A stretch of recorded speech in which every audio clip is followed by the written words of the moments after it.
All right, so hopefully you have completed your test, and let's just go through the answers.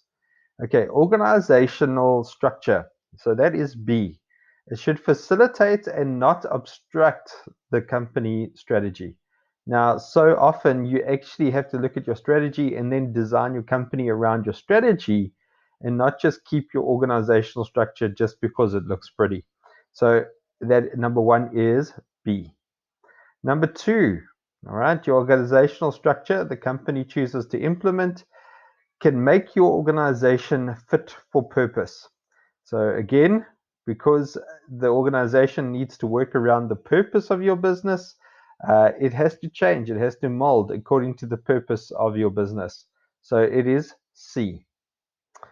Number three, functional organization has layers of management which allow for flexibility. No, it does not. Has layers of management which is rigid and slow to respond. Has layers of management which keeps up with the accelerated pace of change. Sadly, it is B. It has layers of management, which means that it is rigid and slow to respond. And that's the problem with functional management or functional organizations is that because they have so many layers, it makes it very difficult for them to change strategy and change the way that they work because it is almost too rigid. All right, so just be aware of that if you have a functional organogram. All right, question number 4. More flexible and responsive forms of organizational structures are, and this is where you look at number A, divisional and matrix organizations. So the moment that you see functional in the answer, then you know that that's a danger because it is not very flexible and not very responsive. But definitely divisional and matrix organizations are very responsive and very flexible. Question number 5.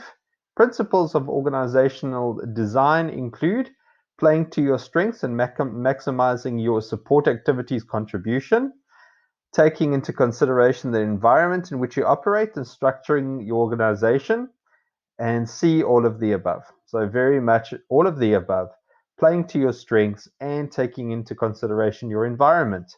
So both of those need to be put in place. Okay, so the next thing that you're going to be doing is if you take a look at your next project in your workbooks, it's called Vuma Pharmaceuticals.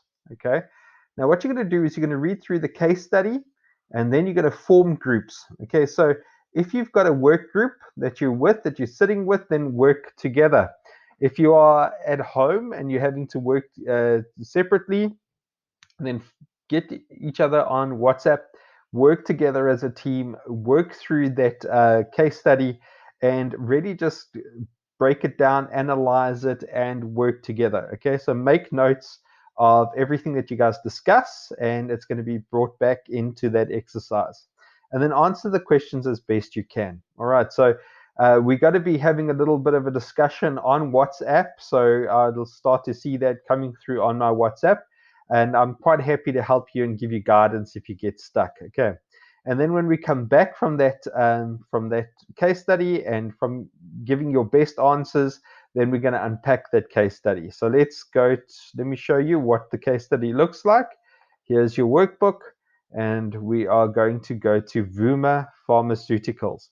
And so I want you to read through it. And there's a couple of issues to this pharmaceutical company. And I want you to see how it is structured, and I want you to see what the issues are with the environment and why it needs to start to change direction. And so you're going to help it to be able to change direction and to be structured in the right way according to the market that it serves. So read through it. Okay, you'll see a couple of a bit of data, a little bit of information, and this is what the organogram looks like. And so now you need to answer these questions. So what is the strategic goal of Vuma? It's in the notes. What are Vuma's strengths? What are Vuma's weaknesses? What in the way Vuma is currently organized is preventing it from achieving its strategic goal? So take a look at what are the hindrances to that. How would you reorganize Vuma? So support your proposals with a new and revised organogram, and then your detailed justification for the proposed changes. Why would you change it? Okay, so how is it going to be strategically more aligned to its goals if you change it into the way that you believe it should be. So good luck, guys. Enjoy it. It's quite fun. And I'll be with you on WhatsApp if you need any help. Okay. Speak to you soon.